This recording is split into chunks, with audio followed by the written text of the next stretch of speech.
Hello friends, good evening सभी को। कैसे हैं आप सभी? उम्मीद करते हैं सभी लोग अच्छे होंगे, खूब मन लगा के पढ़ाई कर रहे होंगे। तो फटाफट जुड़ते चले जाइए। सभी लोगों को गुड इवनिंग। राहुल कुमार, पुष्पम कुमारी, राजा बाबू, विनीता मिश्रा, सारे लोगों को गुड इवनिंग। सब लोगों को अंजलि प्रिया, रमेश कुमार, सुधीर कुमार, रिंकी कुमारी, सोनू कुमार, पुतिन, दुर्गेश आईएएस, रमेश कुमार, चलो सारे लोगों को गुड इवनिंग। खूब मन लगा करके पढ़िए। और चलिए आज के साइंस का सीरीज, साइंस का क्वेश्चन आपके लिए लेकर के आ गए हैं। तो फटाफट सारे लोग जुड़ जाइए। जो भी लोग पहली बार होंगे वीडियो को शेयर कर देंगे दोस्तों तक, ताकि ये इंफॉर्मेटिव वीडियो सारे आपके फ्रेंड्स तक पहुंच सके।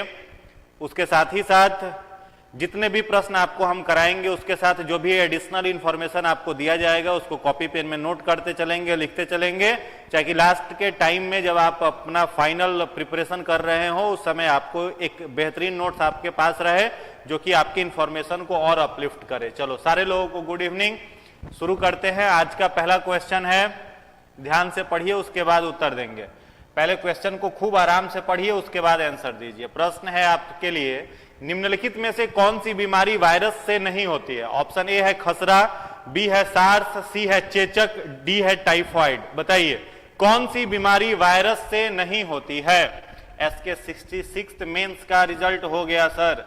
चलिए एसके जी, बहुत बहुत आपको कॉन्ग्रेचुलेशंस। पूरा जम करके इंटरव्यू के लिए प्रिपेयर होइए, इंटरव्यू का प्रिपरेशन करिए। निश्चित इस बार आपका रिजल्ट हो, ऐसी शुभकामना पूरे के पूरे मिशन 50 आईएएस के टीम के तरफ से आपको है। तो खूब मन लगा करके इंटरव्यू की तैयारी करिए। चलो बाकी के लोग आंसर दीजिए फटाफट। निम्नलिखित में से कौन सी बीमारी वायरस के कारण नहीं होती है? खसरा, सार्स, चेचक या टाइफाइड?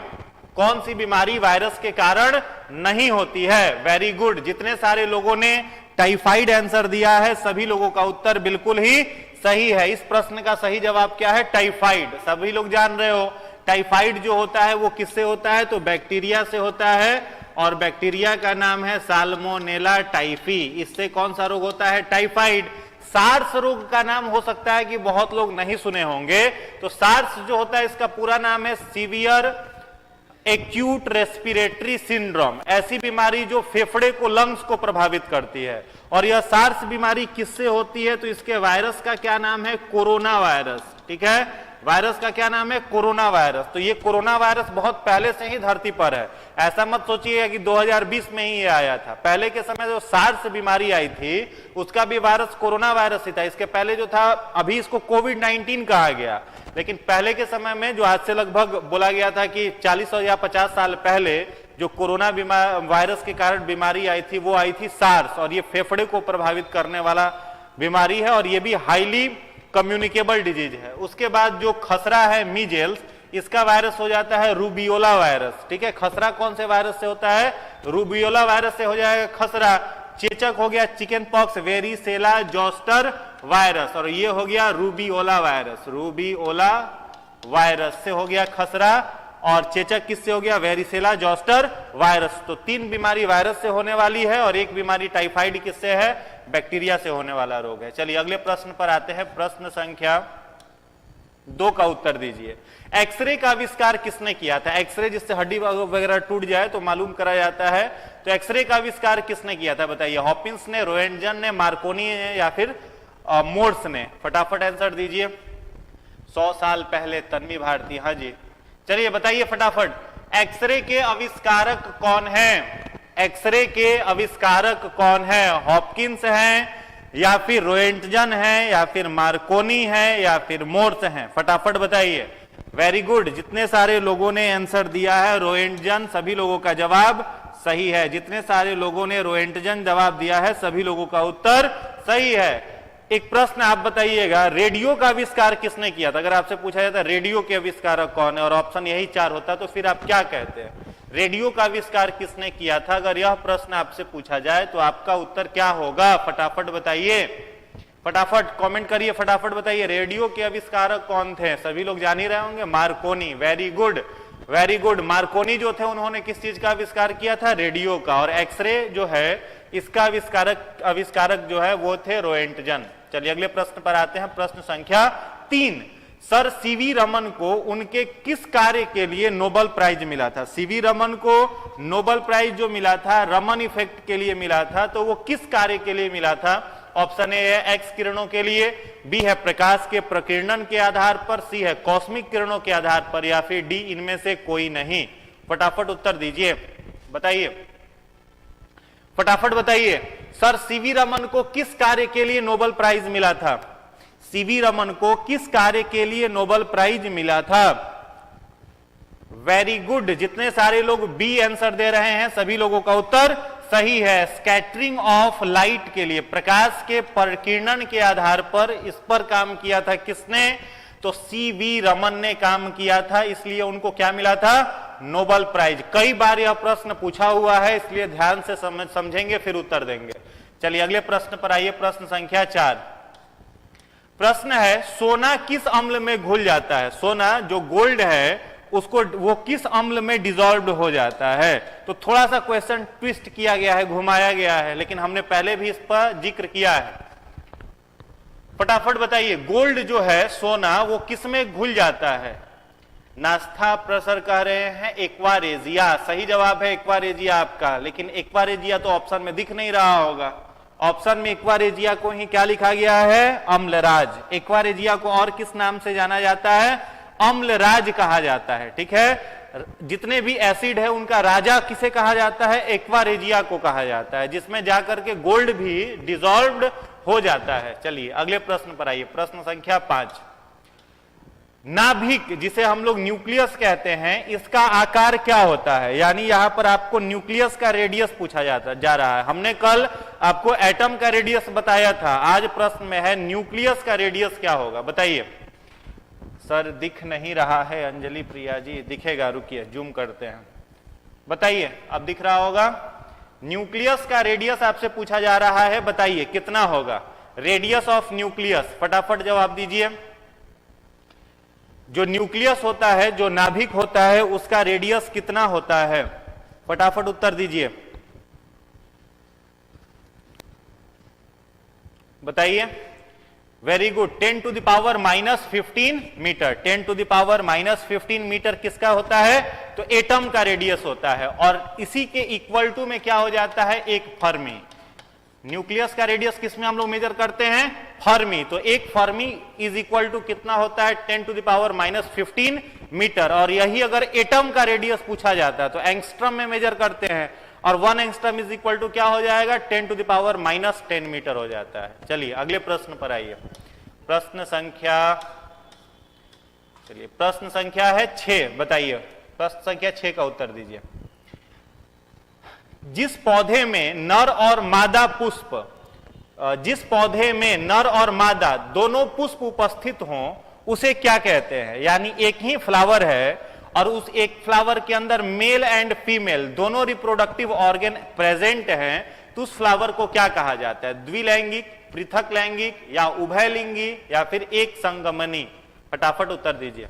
अगर किसी पौधे में male and female both reproductive system यानी जिम्नोस्पर्म, गाइनोसियम और एंड्रोसियम दोनों प्रेजेंट हो तो उस फ्लावर को हम लोग क्या कहेंगे? उत्तर दीजिए,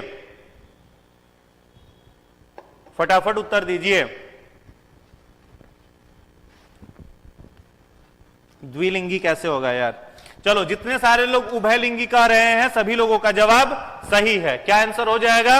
उभयलिंगी आंसर इस प्रश्न का हो जाएगा। फिगर से समझाते हैं, फटाफट समझिए।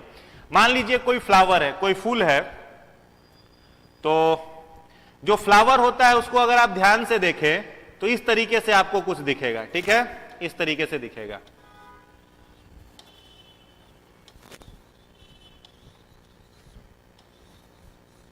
इस तरीके का अगर कोई फ्लावर आपको दिख रहा हो तो फ्लावर का ये जो मिडिल वाला पार्ट आप देख रहे हैं, इस मिडिल वाले पार्ट को हम लोग क्या कहते हैं? तो सबसे ऊपर वाला जो ये हिस्सा है इसको हम लोग कहते हैं एस्टिग्मा।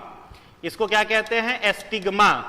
इस बीच वाले भाग को क्या कहते हैं? एस्टाइल। और इसको हम लोग क्या कहते हैं? ओवरी। तो एस्टिग्मा, एस्टाइल और ओवरी, यह तीनों मिलकर के फ्लावर का फीमेल रिप्रोडक्टिव पार्ट बनाते हैं, जिसे कहा जाता है स्त्री केसर, या फिर इंग्लिश में कहते हैं गाइनोसियम। और ये वाला जो हिस्सा है इसको हम लोग कहते हैं एंड्रोसियम, एंड्रोसियम, या फिर इसको कहते हैं पुंकेसर। और ये फ्लावर का क्या होता है, मेल रिप्रोडक्टिव पार्ट होता है। तो प्रश्न आपसे पूछा गया था कि अगर किसी पौधे में नर और मादा दोनों पुष्प उपस्थित हो तो उसे क्या कहा जाएगा, तो क्या बोलेंगे, उभयलिंगी बोला जाता है उसको, बाइसेक्सुअल, इंग्लिश में हम लोग उसको क्या बोलते हैं, बाइसेक्सुअल उसे कहते हैं। चलिए अगले प्रश्न पर आइए, प्रश्न संख्या 7, प्रश्न संख्या 7 का उत्तर दीजिए। जरा चिकित्सा निम्नलिखित में से किससे संबंधित है, बुढ़ापा आने से, जरा प्रक्रिया से, सी है अस्थियों के भंगुर होने से, या फिर ऊपर के सभी से। फटाफट बताइए, फटाफट उत्तर दीजिए। जरा प्रक्रिया जो है, जरा चिकित्सा जो है वो निम्नलिखित में से किस चीज से संबंधित है, जरा चिकित्सा निम्नलिखित में से किस चीज से संबंधित है, फटाफट आंसर दीजिए।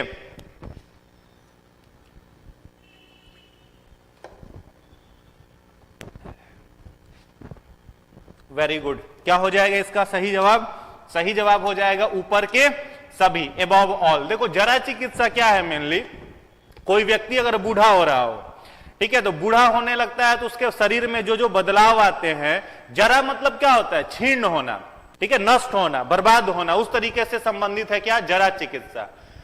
तो बुढ़ापा आने से भी, जरा प्रक्रिया से भी, अस्थियों के भंगुर होने से भी, यानी हड्डियों में कमजोरी आना, हड्डियों का खराब होना, तो इनमें से सभी से रिलेटेड है क्या, जरा चिकित्सा, जेरिएंट्रिक्स। चलिए नेक्स्ट क्वेश्चन है, पत्ती की बाह्य त्वचा में पाए जाने वाले सूक्ष्म छिद्रों को क्या कहते हैं। अगर कोई पत्ता है, लीफ है, तो उस लीफ के सरफेस पर जो छोटे छोटे पोर्स होते हैं, जो छिद्र होते हैं, उन छिद्रों को क्या कहा जाता है, जलरंध्र, वातरंध्र, छिद्र या फिर रंध्र। फटाफट बताइए, फटाफट आंसर दीजिए। पत्ती की बाह्य त्वचा में पाए जाने वाले सूक्ष्म छिद्रों को क्या कहा जाता है, सूक्ष्म छिद्र जो कि पत्तियों की बाह्य त्वचा पर होते हैं उन्हें क्या कहा जाता है, बताइए। वेरी गुड, जितने सारे लोग रंध्र उत्तर दे रहे हैं सभी लोगों का जवाब सही है, एस्टोमाटा। क्या बोला जाता है, एस्टोमाटा कहा जाता है। अब ध्यान से समझिए, प्रश्न कई बार पूछता है, देखो लीफ जो है, तो किसी पौधे में अगर पत्ता है, लीफ है, तो लीफ को हम लोग क्या कहते हैं, किचन ऑफ दी प्लांट्स, ठीक है, लीफ को क्या कहते हैं, पौधों का रसोई घर कहा जाता है। और इसी लीफ के अंदर छोटे छोटे क्या होते हैं, छिद्र होते हैं, पोर्स होते हैं। और जब इन पोर्स को आप माइक्रोस्कोप की सहायता से जूम करके आप देखिएगा तो ये पोर्स इस तरीके से दिखाई देते हैं। और जाइलम टिश्यू के द्वारा जब जल जड़ से खींच करके पत्ते के अंदर पहुंचता है तो ये छिद्र जिसे हम लोग एस्टोमाटा कहते हैं, या एस्टोमाटा क्या होता है, ओपन हो जाता है। तो ये फिगर जो है ये क्लोज एस्टोमाटा का है, और ये फिगर किसका है, ये फिगर है ओपन एस्टोमाटा का, ठीक है। तो ओपन एस्टोमाटा के अंदर जब भी वाटर जाएगा तो एस्टोमाटा कभी खुल जाता है वाटर जाने पर, कभी बंद हो जाता है। तो प्रश्न पूछता है, opening and closing of stomata depends upon, stomata का खुलना और बंद होना किस चीज पर निर्भर करता है। तो आपको याद रखना है, एस्टोमाटा का जो बाह्य आवरण होता है वो बना होता है किस कोशिका का, गार्ड सेल का। किस कोशिका का बना रहता है, गार्ड कोशिका का, GUARD, गार्ड सेल का बना रहता है। हिंदी में इसे हम लोग कहते हैं रक्षी कोशिका। क्या बोलते हैं, रक्षी कोशिका। तो अगर आपसे प्रश्न पूछा जाए the opening and closing of stomata depends upon, तो आप आंसर क्या दोगे, गार्ड सेल दोगे। गार्ड सेल के द्वारा वो खुलता है और बंद होता है। वहीं पर पत्तियों का जो यह बाह्य आवरण है यह बना रहता है किस कोशिका का, तो एपिडर्मल कोशिका का, पत्ते का बाह्य आवरण बना रहता है, एपिडर्मल सेल का। क्लियर है। और लीफ के ऊपर जो छोटे छोटे पोर्स है इन्हें क्या बोला जाता है, इन्हें बोला जाता है रंध्र या फिर एस्टोमेटा। प्रश्न पूछता है कि what is the main function of stomata, stomata का मेन कार्य क्या है। तो stomata is the site of absorption of water. Stomata जो है जब जाइलम के द्वारा वाटर एब्जॉर्ब करके प्लांट में पहुंचाया जाता है तो उसे एब्जॉर्ब कौन करता है, वाटर को स्टोर कौन करता है, तो वाटर को स्टोर करने का काम किसका है, एस्टोमेटा का कार्य है, ठीक है। अगर आपसे प्रश्न पूछे the site of absorption of sunlight, सूर्य के प्रकाश के अवशोषण का केंद्र पौधों में कौन है, तब आप कहेंगे क्लोरोप्लास्ट। क्या बोलेंगे, क्लोरोप्लास्ट। क्लोरोप्लास्ट। लेकिन वहीं पर अगर प्रश्न में पूछा जाए कि पौधों में जल के अवशोषण का केंद्र कौन है, तो उसे हम लोग कहते हैं रंध्र। चलिए अगले प्रश्न पर आइए, प्रश्न संख्या 9। प्रश्न संख्या 9 का जवाब दीजिए, ध्यान से पढ़िएगा, उसके बाद उत्तर दीजिए। प्रश्न संख्या 9, फटाफट बताइए। प्रश्न है, किस पदार्थ के संचय से मांसपेशियों में थकावट पैदा होती है? यह प्रश्न पूछा हुआ है बीपीएससी प्रीवियस ईयर में।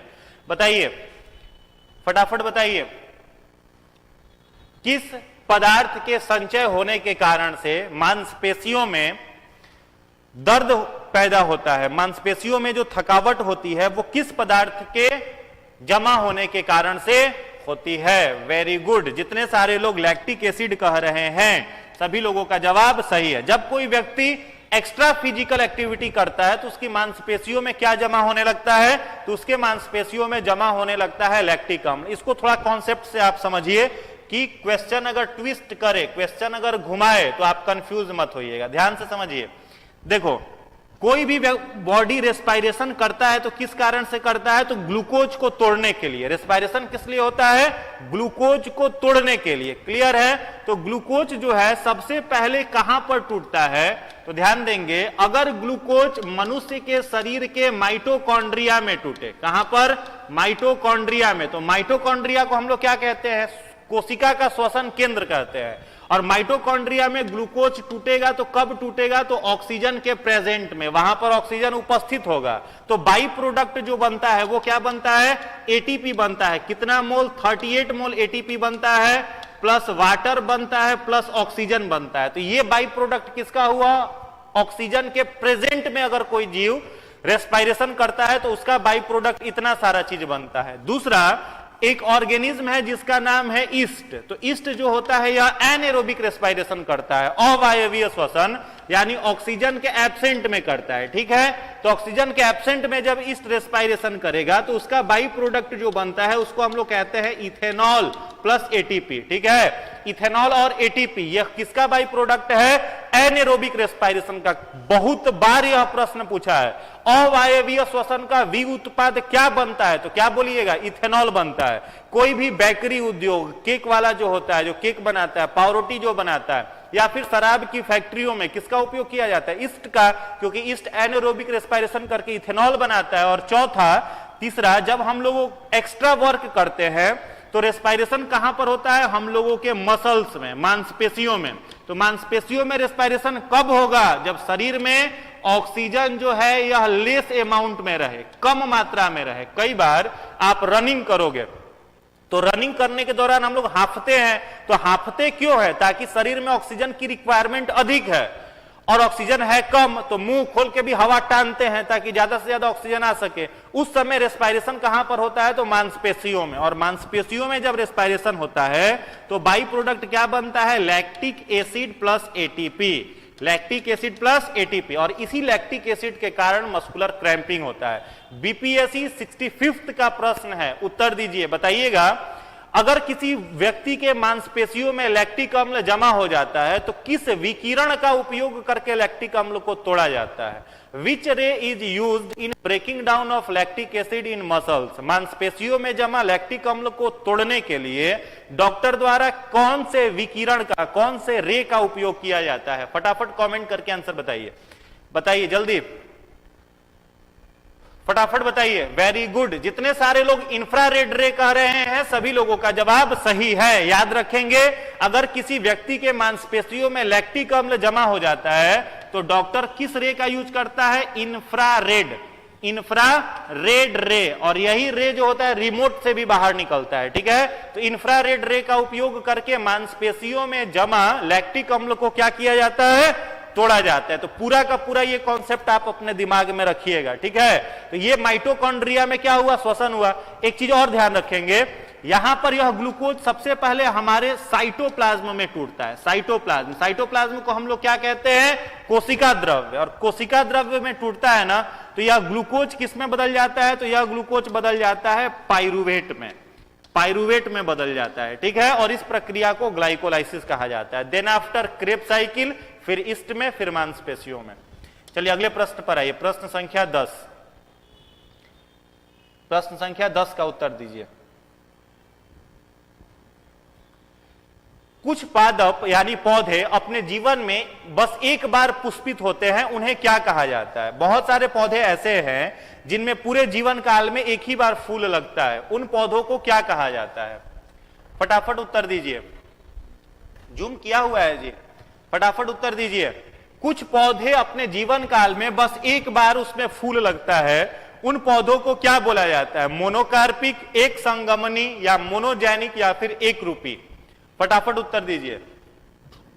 जिन पौधों में पूरे जीवन काल में बस एक बार फूल लगे, उन पौधों को क्या कहा जाता है? फटाफट उत्तर दीजिए।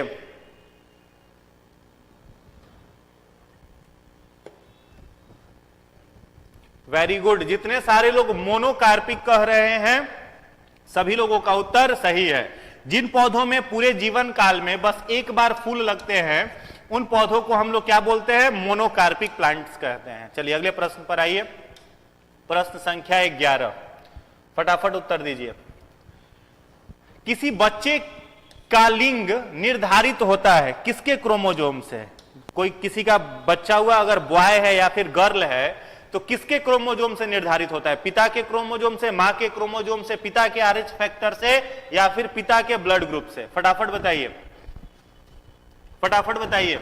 किसी बच्चे का जो लिंग निर्धारण है वो किसके क्रोमोजोम के द्वारा होता है? किसी बच्चे का लिंग निर्धारण किसके क्रोमोजोम से होता है?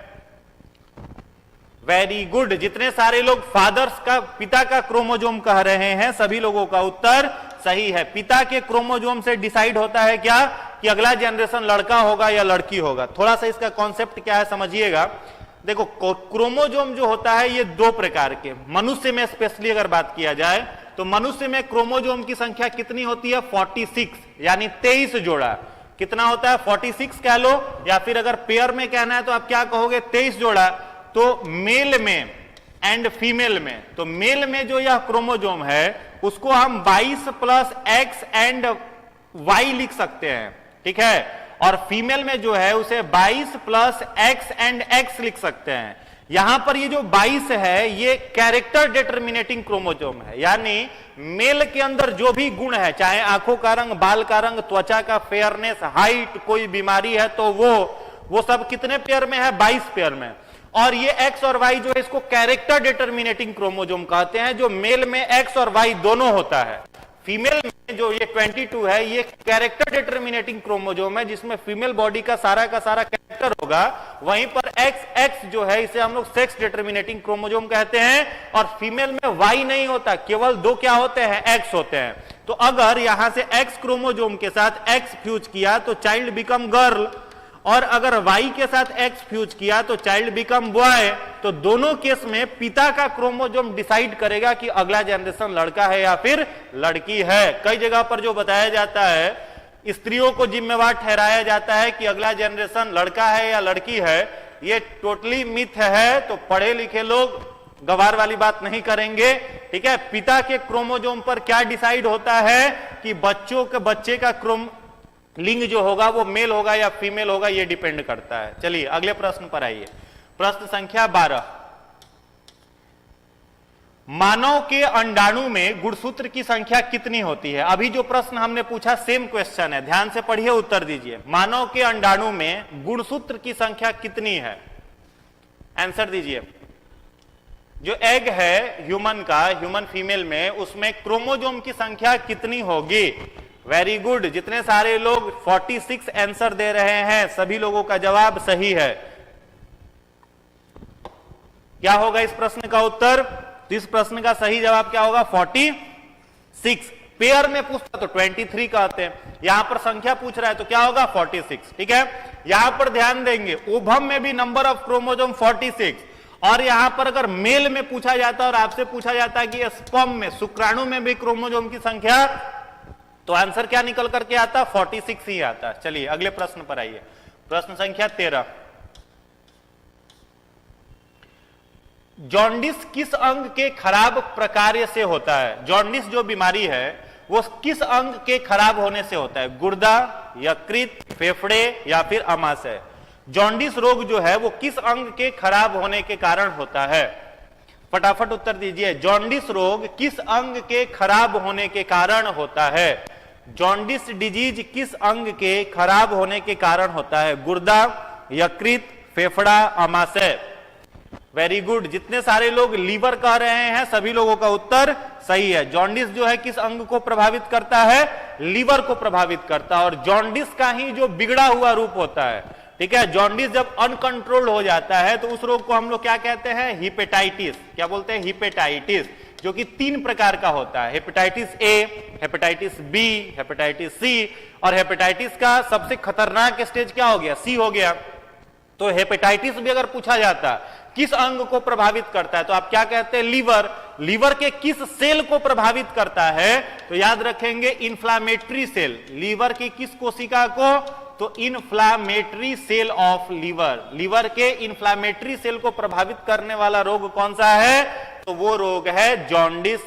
पीलिया रोग कहता है। पीलिया रोग में होता क्या है? तो सब लोगों को मालूम है कि हमारा जो लीवर है यह कौन सा जूस बनाता है? तो बाइल जूस बनाता है। और लीवर बाइल जूस, जिसे हिंदी में हम लोग कहते हैं पित्त रस, क्या बोलते हैं? पित्त रस। यह बाइल जूस बना करके लीवर उसे जमा कहां पर करता है? गॉल ब्लैडर में। कहां पर जमा करता है? गॉल ब्लैडर में जमा करता है, जिसे पित्त की थैली या फिर पित्ताशय कहते हैं। और लीवर के द्वारा जब बनाया जाने वाला बाइल जूस, जिसे बिलरुबिन भी आप कह सकते हैं, वो बिलरुबिन ओवरफ्लो होता है, और जाकर के जब वह ब्लड में गिरने लगता है तो पता चलता है धीरे धीरे पूरे बॉडी का कलर पीला होने लगा। आंख का जो सफेद वाला भाग है, जिसे स्कैलरा कहते हैं, या फिर बॉडी की जो त्वचा है या नाखून है या यूरिन है, उसका कलर एक्स्ट्रा बिलरुबिन के सेक्रेशन से पीला होने लगता है। उसी रोग को क्या बोलते हैं हम लोग? जॉन्डिस बोलते हैं। ठीक है। तो जॉन्डिस किस अंग को प्रभावित करने वाली बीमारी है? यकृत को प्रभावित करने वाली बीमारी है। चलिए अगले प्रश्न पर आइए। प्रश्न संख्या 14। प्रश्न है, चाय की पत्ती में सबसे महत्वपूर्ण उत्तेजक पदार्थ क्या है? फटाफट बताइए। चाय के पत्ती में ऐसा क्या होता है जो बॉडी को स्टिमुलेट करता है? फटाफट उत्तर दीजिए। ब्रूसिन है, कैफीन है, फिनाइल एलिनिन है, या फिर थीन है? फटाफट उत्तर दीजिए। प्रश्न संख्या 14। क्या होगा इसका सही जवाब? Very good. क्या होगा? थीन। उत्तर क्या होगा? थीन। चाय के पत्ती में जो उत्तेजक पदार्थ है, चाय आप जैसे ही पीते हो, अगर हेडक है, सिर दर्द है, तो तुरंत क्या होता है? बॉडी रिलैक्स हो जाता है, सिर दर्द में कमी आती है, क्योंकि जो थीन होता है चाय में वो बॉडी को क्या कर देता है? तुरंत स्टिमुलेट कर देता है, तो बॉडी का जो हेडक है वे ये सब ठीक हो जाता है। यहां पर कैफीन लिखा हुआ है, तो याद रखेंगे कैफीन किसमें पाया जाता है? कॉफी में। कॉफी में क्या रहता है? कैफीन। तो कई जगह पर चाय में थीन या निकोटीन भी लिख देगा। ठीक है। तो निकोटीन जो कि तंबाकू में भी जनरली पाया जाता है, तंबाकू में भी होता है, तो अगर निकोटीन भी लिखा हुआ रहता तो आप वहां पर उसको टिक कर सकते थे। या फिर बहुत सारे सॉफ्ट ड्रिंक्स जो होते हैं, कोका कोला, पेप्सी, वहां पर भी उन सारे सॉफ्ट ड्रिंक्स में भी यूज किया जाता है थीन वगैरह का। ठीक है। तो क्या उत्तर हो जाएगा इसका? कॉफी का तो ऐसे ही याद हो जाएगा, कॉफी कैफीन। ठीक है। चाय थीन या निकोटीन। चलिए अगले प्रश्न पर आइए। प्रश्न संख्या 15। प्रश्न संख्या 15। कान में हड्डियों की कुल कितनी संख्या है? How many bones present in year? How many bones present in year? 2, 4, 6 या फिर 8? कान में हड्डियों की संख्या बतानी है। हाँ, तंबाकू में भी निकोटीन होता है। फटाफट उत्तर दीजिए। कान में हड्डियों की संख्या बताना है। Total numbers of bone present in human ear. कान में हड्डियों की संख्या बताइए। 2 होगा, 4 होगा, 6 होगा या 8 होगा? Very good. जितने सारे लोग 6 कह रहे हैं सभी लोगों का उत्तर सही है। कान में हड्डियों की संख्या कितनी है? 6। एक और चीज याद कर लीजिए, मनुष्य के शरीर की सबसे छोटी हड्डी, smallest bone of the human body भी कहां पर पाया जाता है? कान में ही पाया जाता है, जिसे हम लोग क्या कहते हैं? स्टेपीज। क्या कहते हैं? स्टेपीज। यह क्या है? मानव शरीर की सबसे छोटी हड्डी है, और कहां पर पाई जाती है? कान में ही। याद होगा बचपन में अगर आप बदमाशी करते होंगे तो स्कूल के जो मास्टर साहब होते थे कान पकड़ के कनपट्टी उखाड़ लेते थे, तो ये हड्डियां को दबाते थे तो हम लोग छटपटाने लगते थे। ठीक है, तो स्टेपीज जो होता है ये मानव शरीर की क्या है, सबसे छोटी हड्डी है। और सबसे लॉन्गेस्ट बोन पूछा जाए तो थाइज में जो बोन है, कमर से लेके घुटने तक की हड्डी, उसको फीमर कहते हैं। क्या कहते हैं? फीमर कहते हैं। तो फीमर क्या हो जाता है? Longest bone of the human body, जो थाइज में पाया जाता है, कमर से घुटने तक में। जबकि कान में पाई जाने वाली सबसे छोटी हड्डी कौन सी है? स्टेपीज है। ठीक है, जिसकी संख्या, और कान में हड्डियों की कुल संख्या 6। चलिए अगले प्रश्न पर आइए, प्रश्न संख्या 16। मलेरिया फैलाने के अलावा एनाफिलीज मच्छर और किस रोग का वाहक है? सब लोग जान रहे हो फीमेल एनाफिलीज मलेरिया फैलाता है, इसके अलावा और क्या काम करता है बताइए, फटाफट उत्तर दीजिए।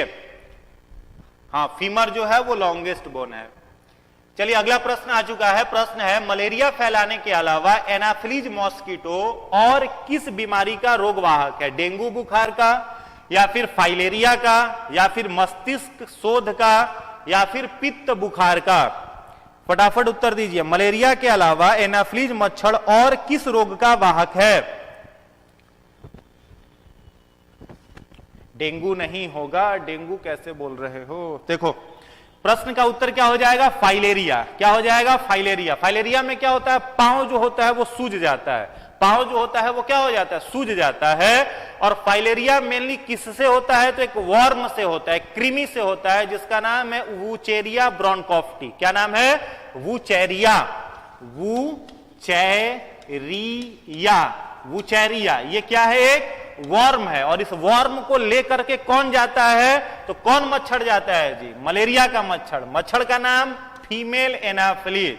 याद रखोगे काटने का काम किसका है? तो केवल मादा मॉस्किटो का है, फीमेल मॉस्किटो का है। मेल मॉस्किटो शरीफ होता है, वो काटने का काम नहीं करता, वो फूलों के नेक्टर पर रहता है, फलों का जो शहद होता है उस पर रहता है। चाहे वो डेंगू का बुखार हो, तो यहां पर देखिए ये याद कर लो, फाइलेरिया में क्या होता है? इसको हम लोग क्या कहते हैं? हाथी पांव कहते हैं। इसमें पांव जो होता है वो सूज जाता है। तो किससे होता है? वूचेरिया, एक यह वर्म होता है। डेंगू बुखार तो सब लोग जान रहे हैं किस मच्छर के काटने से होता है? एडीज। डेंगू बुखार जो है वह किस मच्छर के काटने से होता है? तो एडीज एग्जिप्टी। एग्जिप्टी इस मच्छर का परिवार है, फैमिली है। मच्छर का नाम एडीज, एडीज का परिवार का नाम एग्जिप्टी। तो एडीज एग्जिप्टी मच्छर काटने से क्या होगा? डेंगू। और डेंगू वायरस से होता है, जिस वायरस का नाम क्या है? डेंगू के वायरस का नाम क्या है? बताओ फटाफट। डेंगू के वायरस का नाम? Sir general philosophy. हाँ, जनरल फिलॉसफी नहीं है। चलो फटाफट बताओ, डेंगू के वायरस का नाम फटाफट बताइए। डेंगू जो होता है, हाँ, मच्छर का नाम एडीज एग्जिप्टी, डेंगू। वायरस का नाम पूछा जा रहा है आपसे। मेल मॉस्किटो जो होता है वो फूलों के शहद पर रहता है। वेरी गुड, हाँ सही जवाब आने लगा। क्या नाम है? फैल्बी राइबो वायरस। मच्छर का नाम एडीज और वायरस का नाम फैल्बी राइबो वायरस, जिससे कौन सी बीमारी होती है? डेंगू होती है। और मस्तिष्क शोथ जो है इंसेफ्लाइटिस, मस्तिष्क संबंधित बीमारी है, वायरस से होती है। वायरस का नाम है इंटेरो वायरस, इंटेरो वायरस। चलिए अगले प्रश्न पर आइए, प्रश्न संख्या 17। पोलियो का पहला प्रभावशाली टीका निम्नलिखित में से किसने तैयार किया था? पोलियो का जो टीका है, 4 वैज्ञानिकों के नाम स्क्रीन पर हैं, बताना है आपको कि किसने तैयार किया था। पोलियो का जो टीका है, प्रिया सिंह सर दिख नहीं रहा है, मोबाइल का पिक्चर क्वालिटी बढ़ाइए, दिखेगा। वैसे तो हम जूम कर ही दे रहे हैं जितना जूम हो सकता है, आप लोग डेटा बचाते हो, इतना डेटा थोड़ा सा खर्च करने दो। फटाफट बताओ, पोलियो का पहला प्रभावशाली टीका जो है वो किस वैज्ञानिक ने बनाया था? प्रश्न संख्या 17। वेरी गुड, जितने सारे लोग सॉल्क आंसर दे रहे हैं सभी को का जवाब सही है, जॉन ई सॉल्क। ठीक है, जॉन ई सॉल्क ने क्या बनाया था? पोलियो का प्रभावशाली टीका, वैक्सीन। चलिए एक और क्वेश्चन है, पोलियो का ड्रॉप, पोलियो का ड्रॉप जो बचपन में हम लोग पीते थे, 2 बूंद जिंदगी की, पिए होंगे आप लोग भी, जो आता था सब बैग लटका करके और घर के दीवार पर लिख देता था सब कि इस डेट में पिलाया, घर का पूरा दीवार जो लोग गंदा कर देते थे। तो बचपन में सारे लोग पिए होंगे। तो वो 2 बूंद जिंदगी की बनाने वाले वैज्ञानिक का नाम बताइए, जिसने 2 बूंद जिंदगी की बनाया था। फटाफट जवाब दीजिए। 2 बूंद जिंदगी की किसने बनाया था? पोलियो का ड्रॉप। Very good, Sabin. किसने बनाया था? सेबिन। तो पोलियो ड्रॉप अगर पूछते तो आप क्या कहते? सेबिन। क्या बोलते हैं? सेबिन। पोलियो ड्रॉप बनाने वाले सेबिन, और पोलियो का टीका बनाने वाले तो सॉल्क है। पोलियो किससे होता है? वायरस से होता है। ठीक है, वायरस से होने वाला बीमारी है जिसको कई जगह पर पोलियो माइलिटिस भी लिखा हुआ रहता है। पोलियो का पूरा नाम क्या है? Polio myelitis. और होता है किस चीज से? तो पोलियो वायरस से होता है। चलिए अगले प्रश्न पर आइए। प्रश्न संख्या 18। रूबेला नामक बीमारी का दूसरा नाम क्या है? अभी थोड़ी देर पहले हमने चर्चा किया था। रूबेला एक बीमारी का नाम है, या फिर वायरस का भी नाम आप कह सकते हैं। इसका दूसरा नाम क्या होता है? लाल मसूरी, काली मसूरी, दाल वाला मसूरी मत समझ लेना, जर्मन मसूरी, या फिर ऊपर के सभी। फटाफट बताइए, फटाफट उत्तर दीजिए।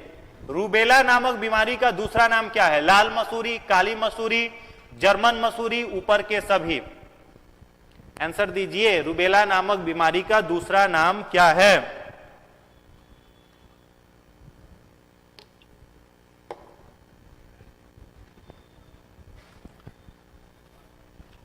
बी नहीं होगा, सी होगा।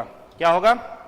सी, जर्मन मसूरी। ठीक है, रूबेला जो बीमारी है इसका दूसरा नाम क्या है? जर्मन मसूरी। याद कर लो, जर्मन मसूरी इसका दूसरा नाम है। चलिए अगले प्रश्न पर आइए। प्रश्न संख्या 19। ध्वनि तरंगे क्या होती हैं? अनुदैर्घ्य होती हैं, अनुप्रस्थ होती हैं, विद्युत चुंबकीय होती हैं, या फिर कोई नहीं? ध्वनि तरंगे, साउंड वेव जो होता है वो क्या होता है? बताओ, साउंड वेव क्या होता है? कुछ लोग कह रहे हैं आई एम राइट, तुक्का मारे, हो सकता है लड़ गया होगा आपका। चलिए बताइए, फटाफट उत्तर दीजिए। ध्वनि तरंगे जो होती हैं वो क्या होते हैं? कुछ प्रश्न देखो ऐसा आता ही आता है एग्जाम में जो किसी से टच नहीं होता है, तो 1-2 क्वेश्चन वैसा आएगा, उसके लिए बहुत तनाव लेने की आवश्यकता नहीं है। बताइए, ध्वनि तरंगे जो होती है वो क्या होती हैं? बहुत तेजी से आंसर आ रहा है कि सर अनुदैर्घ्य होगा, एकदम कंफर्म अनुदैर्घ्य ही होगा। क्या होगा? अनुदैर्घ्य। ध्वनि तरंगे क्या होती हैं? अनुदैर्घ्य होती हैं, अनुदैर्घ्य, लॉन्गिट्यूडनल होती हैं। ठीक है, ध्वनि तरंग जो होता है वो क्या होता है? अनुदैर्घ्य होता है। वेरी गुड, सबका यह जवाब बिल्कुल ही सही है। और यह प्रश्न जो है वो प्रीवियस ईयर परीक्षा में पूछा हुआ है। ठीक है, साउंड जो होता है, अच्छा एक और चीज बताओ, साउंड का जो वेग होता है वो सबसे अधिक किस में होता है? सॉलिड में, लिक्विड में, या फिर गैस में? साउंड का, या फिर वैक्यूम में? 4 ऑप्शन है। साउंड का जो वेलोसिटी होता है, वेग होता है, वो मैक्सिमम किस में होगा? सॉलिड में, लिक्विड में, गैस में, या फिर वैक्यूम में? बताइए, फटाफट बताइए। वेरी गुड, किस में होगा? सॉलिड में। और स्टील में देखा जाता है, स्टील में देखा जाता है इसका वेग जो होता है वो और अधिक ज्यादा हो जाता है। ठीक है, चलिए बिल्कुल सही जवाब है। अगले प्रश्न पर आते हैं। प्रश्न संख्या 20। फ्यूज के पदार्थ का होना चाहिए। जो फ्यूज लगाते हैं हम लोग इलेक्ट्रिक डिवाइस में, वो क्या होना चाहिए? उच्च प्रतिरोध, निम्न गलनांक, ऑप्शन सी है ए एवं बी दोनों, डी है उच्च गलनांक। फ्यूज जो लगता है जिसको सेफ्टी डिवाइस कहते हैं वो क्या होना चाहिए? बताइए, फटाफट बताइए। फ्यूज जो होता है उसका क्या होना चाहिए? उच्च प्रतिरोध, निम्न गलनांक, ए तथा बी दोनों, या फिर ऑप्शन डी जो है उच्च गलनांक होना चाहिए। प्रश्न संख्या 20 का उत्तर दीजिए। वेरी गुड, जितने सारे लोग ए एंड बी दोनों कह रहे हैं सभी लोगों का जवाब बिल्कुल ही सही है। उच्च प्रतिरोध भी होना चाहिए और निम्न गलनांक। निम्न गलनांक प्रतिरोध मतलब उच्च, रेसिस्टेंस जो है वो क्या होना चाहिए? उच्च रहना चाहिए, जबकि गलनांक, ठीक है, ताकि वो गल जाए जल्दी। पता चला कि ऐसा बना दिया उसको कि गल ही नहीं रहा है, तो घर का जितना फ्रिज, रेफ्रिजरेटर, टीवी, एसी सब है सबको गला देगा। ठीक है, सबको उड़ा देगा। तो उसका क्या होना चाहिए? गलनांक जो है वो निम्न होना चाहिए, जबकि उसका प्रतिरोध क्या होना चाहिए? उच्च होना चाहिए, ताकि अगर वैसा कंडीशन आए, शॉर्ट सर्किट वगैरह अगर प्रॉब्लम आए तो फ्यूज उड़ जाए। इसीलिए फ्यूज को क्या बोलते हैं हम लोग? सेफ्टी डिवाइस कहते हैं। सुरक्षा वाला यंत्र उसको कहा जाता है, जो आपके घर के बाकी इलेक्ट्रिकल अप्लायंस को सुरक्षित रखता है। चलिए अगले प्रश्न पर आइए। प्रश्न संख्या 21।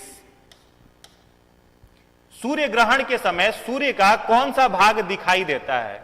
सूर्य ग्रहण अगर लगता है तो सूर्य का कौन सा भाग जो है वो दिखाई देता है? वर्णमंडल, किरीट, प्रभात मंडल, या फिर कोई भाग दिखाई नहीं देता है? बताइए,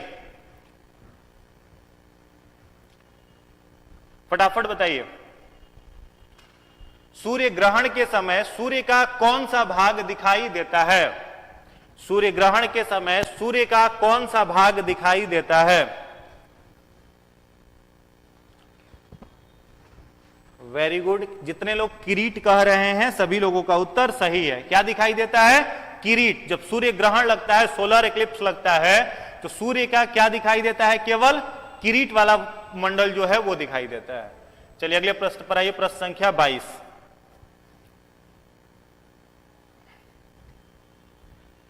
प्रकाश, सूर्य के प्रकाश का आंतरिक परावर्तन हो सकता है यदि प्रकाश वायु से कांच में जाए, वायु से जल में जाए, कांच से वायु में जाए या जल से वायु में जाए। सूर्य के प्रकाश का आंतरिक परावर्तन, इंटरनल रिफ्लेक्शन कब होगा? किस मीडियम से किस मीडियम में प्रकाश जाएगा तो इंटरनल रिफ्लेक्शन होगा? बताइए। क्वेश्चन का लेवल बिल्कुल सही है। बीपीएससी में जिस लेवल का, जिस तरीके का प्रश्न पूछा जा रहा है वही क्वेश्चन का लेवल आपको दिया गया है। टफ क्वेश्चन इसलिए नहीं दिया गया है क्योंकि ये बीपीएससी के लिए स्पेशल प्रश्न आपको दिया जा रहा है, इसलिए पूरा एंजॉय करते हुए बनाइए।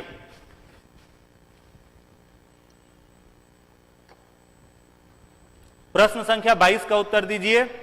सूर्य के प्रकाश का आंतरिक परावर्तन हो सकता है यदि प्रकाश किस मीडियम से किस में ट्रांसफर हो? फटाफट बताइए।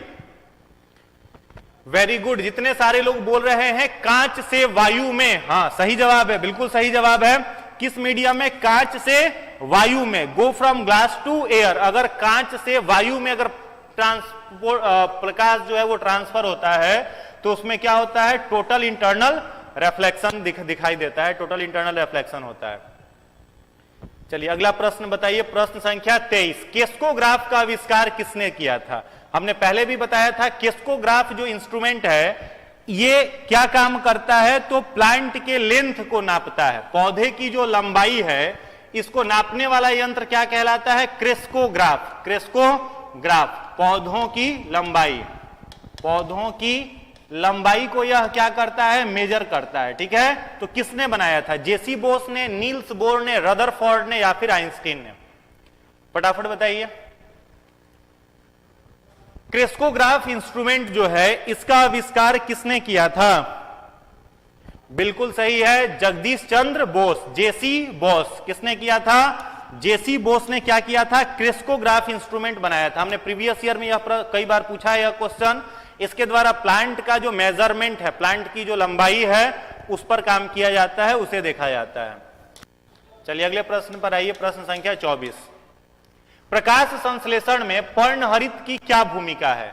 प्रकाश संश्लेषण जिसे हम लोग फोटोसिंथेसिस भी कहते हैं, इसमें क्लोरोफिल का क्या रोल है? जल का अवशोषण, प्रकाश का अवशोषण, कार्बन डाइऑक्साइड का अवशोषण, इसमें से नहीं। कुछ देर पहले ही हमने डिस्कस ऑलरेडी इसको कर दिया था।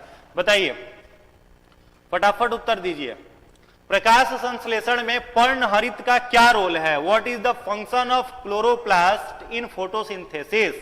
What is the function of chloroplast in photosynthesis? पर्णहरित का आपको रोल बताना है, क्या होता है प्रकाश संश्लेषण में।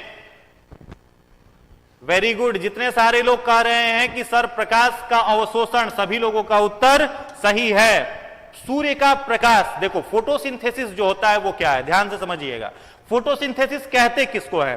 तो एक प्रश्न जहां हमको याद आ रहा है, एक प्रश्न पूछा था एग्जाम में, फोटोसिंथेसिस का एक डेफिनेशन आप लोग भी रटे होंगे जो बचपन में 6-7 में पढ़े होंगे कि वह प्रक्रिया जिसमें पौधे मिट्टी से जल, खनिज लवण प्राप्त करते हैं, वायुमंडल से कार्बन डाइऑक्साइड प्राप्त करते हैं, सूर्य के प्रकाश की उपस्थिति में ग्लूकोज या कार्बोहाइड्रेट बनाते हैं, इसे प्रकाश संश्लेषण कहा जाता है। लेकिन यह डेफिनेशन के बेसिस पर प्रश्न आपकी परीक्षा में नहीं आ रहा है। प्रश्न क्या पूछेगा? प्रकाश संश्लेषण क्या है? तो the biochemical process in which light energy converted into chemical energy, वह प्रक्रिया जिसमें प्रकाशीय ऊर्जा रासायनिक ऊर्जा में परिवर्तित हो जाए उसे क्या कहते हैं? तो उसे कहते हैं हम लोग फोटोसिंथेसिस, जिसका इक्वेशन क्या होता है? 6CO2 plus 12H2O in the presence of sunlight and chlorophyll. Chlorophyll plants क्या प्रिपेयर करेगा? Glucose, C6H12O6 plus 6O2 plus 6H2O। ठीक है, तो ये इक्वेशन किसका है? ये इक्वेशन है फोटोसिंथेसिस का। तो फोटोसिंथेसिस में 4 चीजों का होना एकदम नितांत आवश्यक है। एक भी एब्सेंट हुआ प्रकाश संश्लेषण नहीं होगा। क्या क्या? Carbon dioxide, water, sunlight and chlorophyll, चारों रहेगा तभी काम होगा। और यही क्लोरोफिल सूर्य के प्रकाश को क्या करता है? एब्जॉर्ब करता है, जो कि प्रश्न में आपसे पूछा गया है। ठीक है, एक और चीज याद रखेंगे, प्रश्न पूछता है कि पेड़ पौधे अपने भोजन में क्या बनाते हैं। तो याद रखोगे प्लांट हमेशा अपने भोजन में क्या बनाता है? ग्लूकोज। क्या बनाता है? ग्लूकोज। तो हो सकता है ऑप्शन में ग्लूकोज ना दे करके कार्बोहाइड्रेट दे दे, तो कार्बोहाइड्रेट ग्लूकोज एक ही चीज है। ठीक है, तो कार्बोहाइड्रेट या फिर ग्लूकोज पौधा का क्या होता है? भोजन होता है। अभी नहीं कि पेड़ पौधा आज कुछ और बनाएगा, आज कुछ पूरी जिलेबी बना लिया, कल लिट्टी चोखा बनाएगा, ऐसी कोई सुविधा उसके साथ नहीं है। रोज वो क्या बनाएगा? तो रोज ग्लूकोज या कार्बोहाइड्रेट ही बनाएगा। और कुछ ग्लूकोज को वो क्या करता है? संचित कर लेता है, जमा कर लेता है अपने पास। तो प्लांट जिस चीज को जमा करता है, स्टोर करता है, तो प्लांट का रिजर्व्ड फूड मटेरियल क्या कहलाता है? क्या कहलाता है? स्टार्च। क्या कहलाता है? स्टार्च, जिसे हिंदी में हम लोग कहते हैं मंड। प्लांट का जो रिजर्व्ड फूड मटेरियल है, जो ग्लूकोज या कार्बोहाइड्रेट पौधा जमा कर लेगा, उसे हम लोग क्या कहते हैं? उसे कहते हैं हम लोग स्टार्च या फिर मंड कहते हैं। एक और चीज याद रखोगे, यहां तो पता चल गया प्लांट का रिजर्व फूड मटेरियल स्टार्च। अगर आपसे पूछ दे कि फंजाई जिसे कवक कहते हैं, या फिर मनुष्य जिसे जानवर कहते हैं, ठीक है, एनिमल का या फिर फंजाई का रिजर्व फूड मटेरियल क्या है? संचित भोज्य पदार्थ क्या है? तब क्या बताओगे? फटाफट कमेंट करो, फटाफट कमेंट करके बताइए। The reserved food material of animal and fungi. What is the reserved food material of animal and fungi? पौधों और जंतु एवं कवकों का रिजर्व्ड फूड मटेरियल क्या है? चलिए, पहला सही जवाब किसका आ रहा है? ज्योति जी का आ रहा है, ग्लाइकोजेन। वेरी गुड, याद रखोगे ग्लाइकोजेन। यह किसका होता है? Fungi plus animal. फंजाई और एनिमल का यह क्या है? रिजर्व्ड फूड मटेरियल है। और पौधा का क्या है जी? पौधा का है स्टार्च है। चलिए अगले प्रश्न पर आते हैं, प्रश्न संख्या 25। ध्यान से उत्तर देंगे। प्रश्न संख्या 25 का उत्तर दीजिए। प्रश्न है, निम्नलिखित में से कौन विद्युत धारा का सबसे अच्छा सुचालक है? इलेक्ट्रिक करंट का सबसे अच्छा सुचालक क्या है? एल्यूमिनियम, तांबा, चांदी या फिर गोल्ड? फटाफट उत्तर दीजिए, फटाफट उत्तर दीजिए। जितने सारे लोग देख रहे हैं, अभी उतना लाइक हुआ नहीं है, मजा नहीं आ रहा है। लाइक होता है तो क्वेश्चन का लेवल और मजेदार आएगा। तो लाइक एक बार सारे लोग जरूर कर दीजिए, अपने दोस्तों तक शेयर कर दीजिए। चलिए फटाफट उत्तर दीजिए। निम्नलिखित में से कौन विद्युत धारा का सबसे अच्छा सुचालक है? Good conductor of electric current, aluminium, copper, silver या फिर गोल्ड? फटाफट उत्तर करिए। प्रश्न संख्या 25।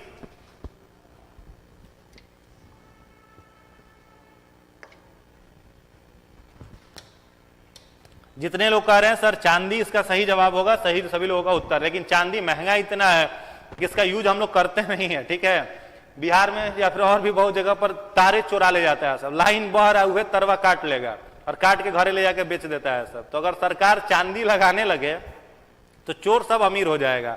इसीलिए क्या यूज किया जाता है? चांदी का वहां पर उपयोग ही नहीं करते। उपयोग किसका कर दिया जाता है? कॉपर का यूज कर दिया जाता है। ठीक है, तो याद रखेंगे, याद क्या रखेंगे आप कि चांदी जो होता है वो इलेक्ट्रिक करंट का क्या है? सबसे बेस्ट है। लेकिन यूज किसका किया जाता है? यूज कर देते हैं हम लोग तांबा का, कॉपर का यूज करते हैं। एक ध्यान दीजिएगा, एक सूचना है, सारे लोग ध्यान दीजिए।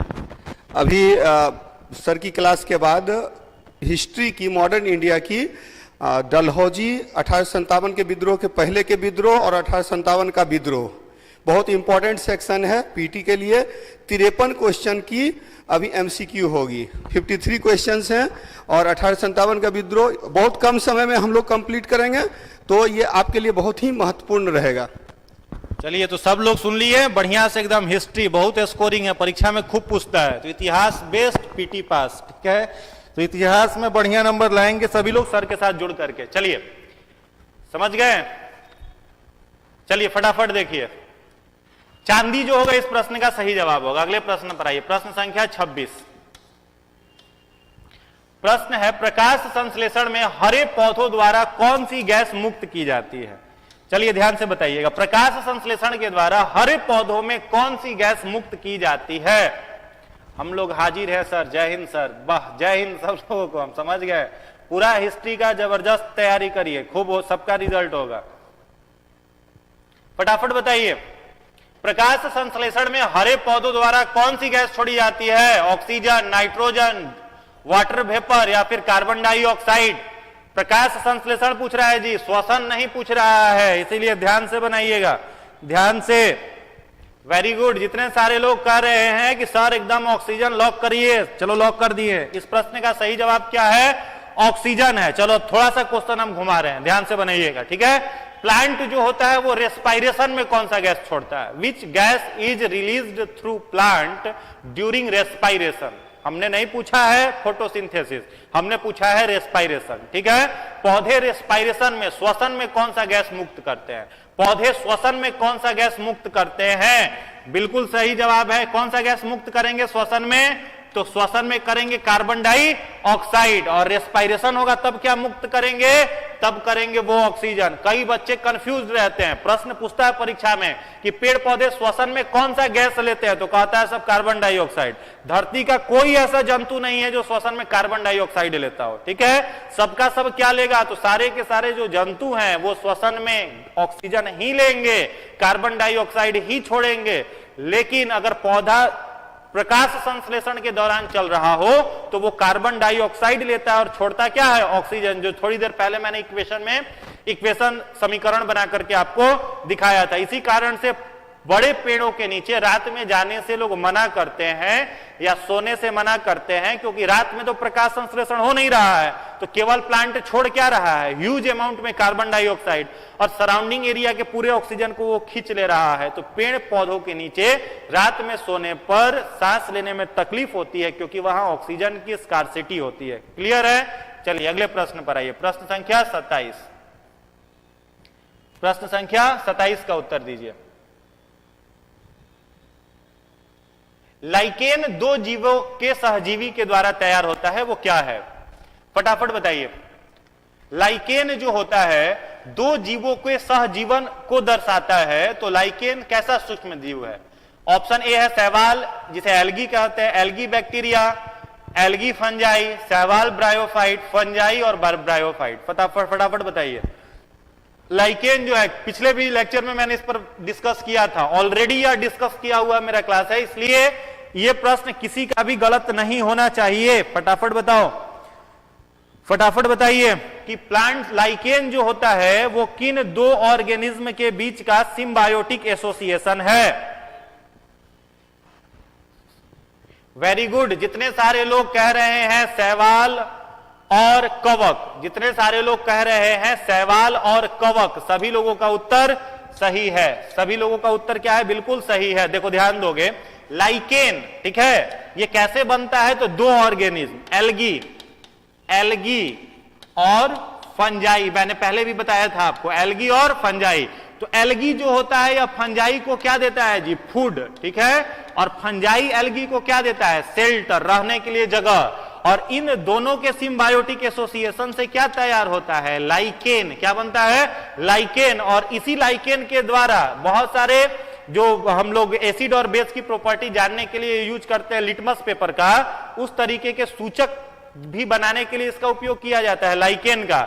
और यह लाइकेन क्या कहलाता है? Pollution indicator. इसको क्या बोलते हैं? पॉल्यूशन इंडिकेटर, यानी प्रदूषण का सूचक है। जहां कहीं भी एयर में सल्फर डाइऑक्साइड की मात्रा बढ़ती है, वहां से लाइकेन क्या हो जाता है? समाप्त हो जाता है, ठीक है। इसलिए यह क्या है? पॉल्यूशन इंडिकेटर है। किन दो जीवों के सिम्बायोटिक एसोसिएशन से बनेगा?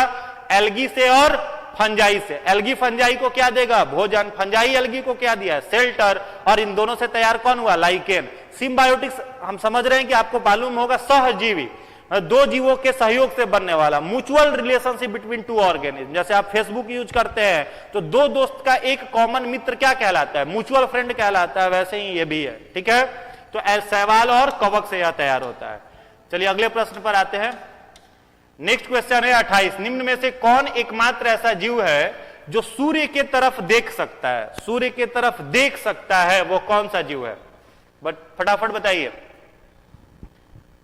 फटाफट बताइए। सूर्य के तरफ कौन सा ऐसा जंतु है जो देख सकता है? बाज, चील, चूहा या फिर हाथी? जो सूर्य के तरफ देख सकता हो, बाज, चील, चूहा या हाथी? एक ऐसे होगा, बाज नहीं देखेगा। क्या हो जाएगा? चील। क्या हो गया?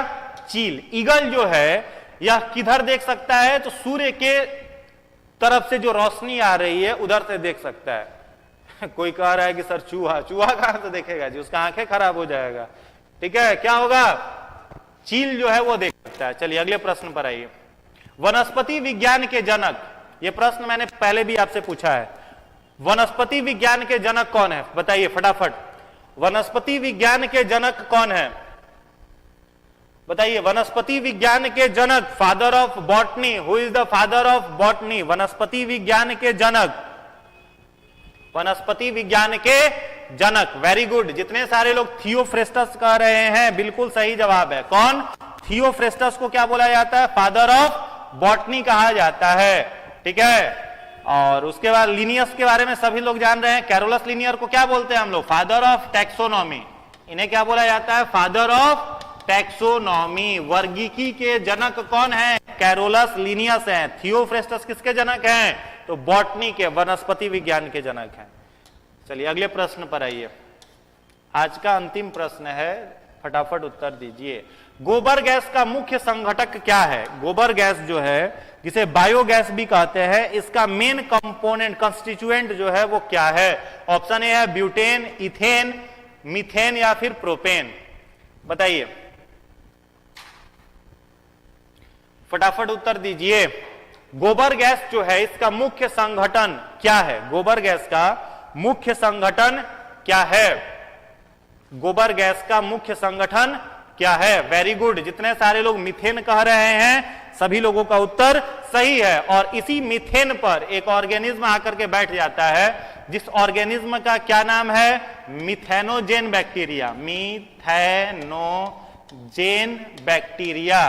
तो मिथेनोजेन बैक्टीरिया आकर के बैठता है किस चीज पर? गोबर पर। और गोबर को क्या करते हैं? सड़ा देता है। और गोबर जब सड़ता है तो कौन सा गैस बनता है? मीथेन, जिसे हम लोग बायोगैस या फिर गोबर गैस भी कहते हैं। और इसी के ऊपर एक पौधा जैसा आ जाता है जिसे गोबर छत्ता कहा जाता है। ठीक है। वो गोबर छत्ता क्या करता है? गोबर को सड़ाता है। किसान गोबर को इकट्ठा इसलिए करता है ताकि वह गोबर सड़ सके, और गोबर के सड़ने के बाद वह उसे मैन्योर के रूप में बदल करके कहां डाल दे? खेतों में डाल दे। तो गोबर को सड़ाने के लिए जो पैथोजेंस वहां काम करता है उसे क्या कहते हैं? मिथेनोजेन बैक्टीरिया। साथ ही साथ वहां पर गोबर छत्ता जो आ जाता है जिसे हम लोग क्या कहते हैं? मशरूम। तो गोबर गैस का मुख्य घटक कौन सा गैस हो जाएगा? मीथेन। तो खूब एनर्जी के साथ पढ़ते रहिए। आज आपका कितना नंबर आया फटाफट कमेंट कर करके बता दो कि किसका कितना नंबर आया। उम्मीद करते हैं जो 30 प्रश्न था उसमें सारे लोगों का 30 में 30 आया होगा, सभी लोगों का फुल मार्क्स आया होगा।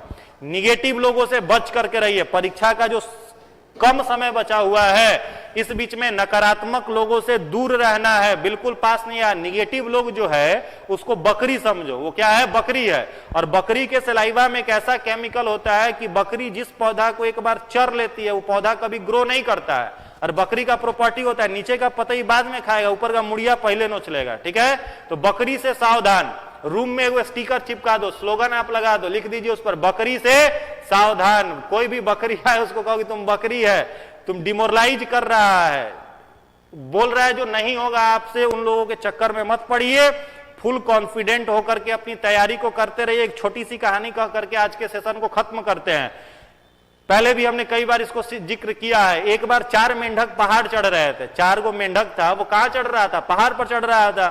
तो चारों एक साथ चढ़ना शुरू किया। तो नीचे कुछ लोग खड़े थे, वो लोग मेंढक को कह रहे थे यार हम इंसान होकर के पहाड़ नहीं चढ़ पाए और तू एक मेंढक होकर के पहाड़ के ऊपर चढ़ जाएगा। तो 3 मेंढक आधा ऊंचाई पर चढ़ करके धवाक धवाक सब नीचे गिर गया, तीनों नीचे गिर गया। एक मेंढक था वो चढ़े जा रहा था, चढ़े जा रहा था, चढ़े जा रहा था। तो जो बाकी के नीचे लोग खड़े थे वो लोग कह रहे थे कि 3 को तो गिर गया, तू गधा ओवर कॉन्फिडेंस में, तू ऊपर चढ़ करके गिरेगा। मेंढक जो था, जो एक बचा था, वो पूरे पहाड़ पर चढ़ गया। और लास्ट में जब वो ऊपर पहुंच गया, बताया कि हम ऊपर पहुंच गए हैं, फिर जब वो नीचे उतरा तो नीचे उतरने के बाद बाकी के मेंढक उसको कहे कि यार हम लोग गिर गए, लोगों ने हम लोगों को क्या कर दिया? डिमोरलाइज कर दिया। लेकिन एक बात बता, तू कैसे ऊपर चढ़ गया? तो जो मेंढक था वो इशारे में लोग उससे बता रहे थे। तो वो मेंढक बोला कि यार वो लोग क्या कह रहे थे ये हमको तो सुनाई ही नहीं दिया, क्योंकि हम पैदाइशी बहरे हैं। ठीक है, जन्म से हम क्या है? बहरे हैं। तो नीचे से जो लोग कह रहे थे कि तू नहीं चढ़ सकता है, तू ऊपर चढ़ करके गिरेगा, हमको लग रहा था कि नीचे से सब कह रहा था जय हो, you can do it, you can do it, और फाइनली मैं ऊपर चढ़ गया। तो सफलता पानी है। तो एक चीज दिमाग से डिलीट कर दो, दुनिया क्या कहेगी। ठीक है, राजेंद्र प्रसाद जी जिस समय अपने राष्ट्रपति भवन में थे तो उनके जो घर के पड़ोसी के जो जस्ट बगल में रहते थे वो राजेंद्र प्रसाद जी के यहाँ गए और जाकर के कहे कि बाबू राजेंद्र एगो बात बताओ, भोजपुर जिले के सिवान में एक छोटा सा गांव है जीरादेई, जहां के वो थे डॉक्टर राजेंद्र प्रसाद जी। तो उनके घर के बगल वाले गए और भोजपुरी में कहा कि बबुआ एगो बात बताओ, हमार बेटवा जो बा पढ़ लिख के कुछ ना कैलस, तू राष्ट्रपति बन गई, तू के यहाँ पढ़ल और क्या काम कैला। तो राजेंद्र प्रसाद जी भोजपुरी में उनसे क्या बोले, डॉक्टर राजेंद्र प्रसाद ने कहा कि चाचा हम एक बात के दिमाग से हमेशा निकाल दे। नहीं पूछे कौन सा बात निकाल दिए, उन्होंने कहा लोगवा का कही। ठीक है, लोग क्या कहेंगे, इस बात को अगर दिमाग से डिलीट कर दिया तो देश के पहले राष्ट्रपति डॉक्टर राजेंद्र प्रसाद बन गए, जिनके बारे में एग्जामिनर कॉपी में लिखता है examinee is far better than examiner, परीक्षार्थी परीक्षक से कई गुना ज्यादा बेहतर है। तो पहला चीज दिमाग से डिलीट करिए, जो भी निगेटिव अप्रोच आपको डाल रहा है इस एग्जाम के लास्ट पिक टाइम में जो आपको डिमोरलाइज कर रहा है, उससे दूर होने का प्रयास करिए और फुल एफर्ट, पूरी एनर्जी, पूरा ऊर्जा लगा करके अपनी तैयारी को करते रहिए। निश्चित रूप से इस बार का आपका रिजल्ट होगा। तो आप लोगों ने वीडियो को देखा, क्वेश्चन उम्मीद करते हैं आप लोगों ने अच्छे अच्छे प्रश्न सीखे होंगे। आप सभी का बहुत बहुत धन्यवाद। Thank you.